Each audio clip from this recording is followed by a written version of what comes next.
चला कुसिया कना बोल से बंगा पास के मोचार बेस के बुझे कना बंग लाडू होय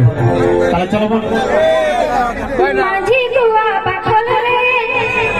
मुरैया राजा रे सिबिल सिबिल हाथी बिना डुलला तारे सिबिल सिबिल हाथी बिना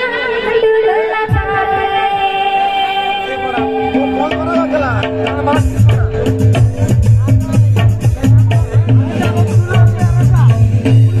माझी दुआ बाखल रे मुरैया राजा रे सिबिल सिबिल हाथी बिना डुलला तारे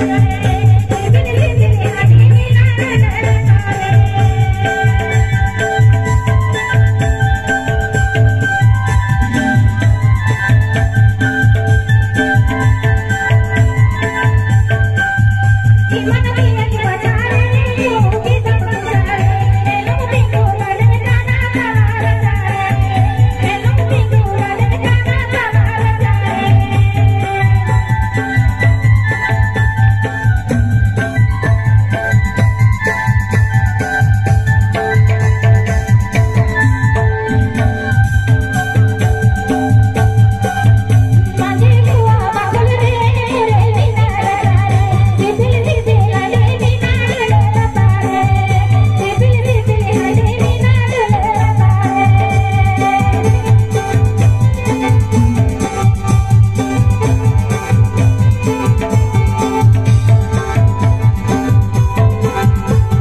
गावतारे को